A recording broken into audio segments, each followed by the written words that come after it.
So with all the like disgusting bullshit that came with the making of this film, with all that shit aside, we got Clownhouse here, directed by Victor Salva, who went on to do Jeepers Creepers 1 and 2 and 3, which fucking sucked very fucking mega hard dick, man. I did not like that movie at all. It was a big fucking letdown to me because I love Jeepers Creepers 1 and 2. I think they're fucking awesome. But Clownhouse, this weird this is actually a screener copy that my dad's had for fucking, as long as I can remember, pretty much. But this movie is it's a strange film about these three brothers who are all kind of disconnected in one way or another. Like, they're not, like, only the middle brother and the youngest brother are kind of buddy buddy. The older brother's a dick, and the older brother's actually played by Sam Rockwell, who I love. He's an actor. He's been in like The Moon, The Sitter. He's been in matter of fact, that movie The Moon that he was in was really fucking good, man. I would highly recommend that movie out. But he's been in a bunch of stuff. And these three brothers, their mom is taking off to go on like a business trip. You know how that shit goes. And while she's gone, they decide to go to this circus. And Casey, who is the youngest brother, it's been made known that he is afraid of clowns. He pisses the bed, all that kind of shit. And they take him to the circus anyway. And when he's there, they ask him, what do you want to do, Casey? What do you want to do with your money? And he says he wants to go have his fortune told. And he goes into this fortune teller's hut, and it's honestly one of the most fucking freaky, scary, traumatizing things of my fucking childhood watching that scene in this film, man, because everything's dark. The magician, or not the magician, like the witch chick, is very scary looking. One of her eyes is like pure white, older lady, and just creepy, has that 80s fucking hairdo, and it's insane. And it's there where she tells him that he's basically fucked, he's gonna die, and the older brothers are like, you're crazy, lady, and all that shit, you're fucked up. And as at the same time that all this is happening with them being at the circus, these three mental patients have escaped the asylum. All right, and they're running amok. They come across the circus, and they don't come across the circus right away. First of all, the boys, after they have this run-in with this crazy fucking witch chick, they go to like the circus hut, and they watch the show, the big show where there's acrobats and all that kind of shit. But these clowns come out, and when the clowns come out, they want to volunteer, and they go for Casey, who's the youngest brother, who's just afraid of clowns. And he's like, fuck no, and he screams, he shouts, and he takes off, he runs out of the place. And the middle brother goes to console him, and when the show is over, the older brother comes out, kind of gives him a bit of a hard time, and then they take off back to the house.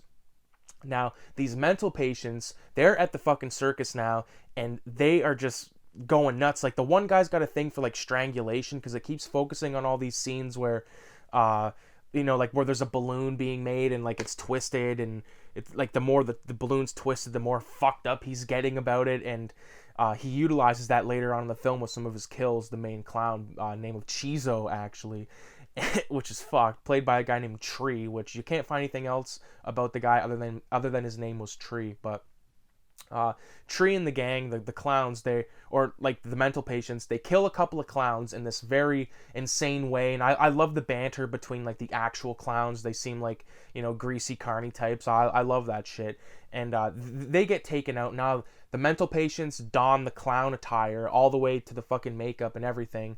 And they go out on this fucking little, hike, this little patrol out, and they're going to go see what they can find. So at the same time, our boys, the brothers, are back at the house, and, they're arguing, what are we going to do tonight? What are we going to do?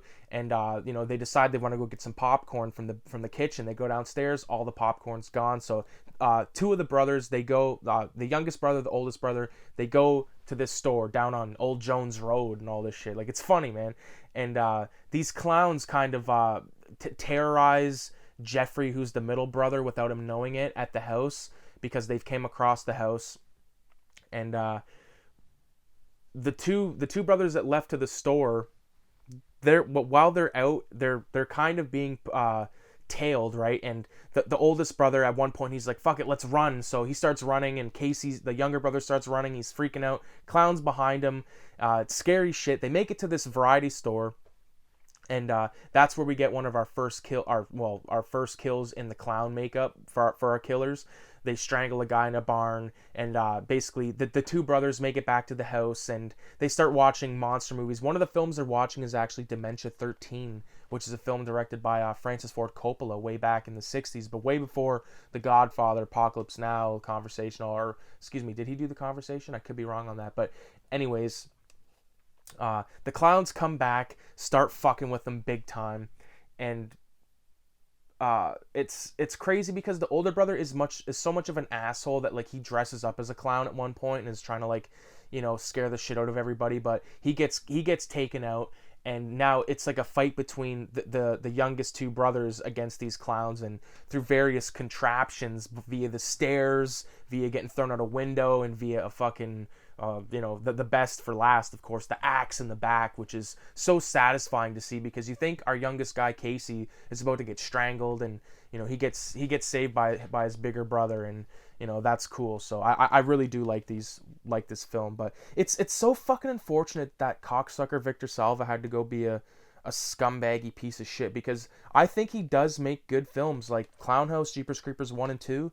Those three right there, I think they're very good, and they're movies that I reach for every so often. This is a movie that me, my brother, my cousin, we all grew up on. When I first met my girlfriend, this was like the first movie that we watched, like, because I talked about it so much. Because I think this was around the time like it was like being hyped up to come out, like the remake, and I was like saying like, yeah, I like the original, blah blah blah. Have you ever seen Clownhouse? And you know how it goes, man. I was real smooth, and I'm like, yeah, bitch, I'll show you Clownhouse, man.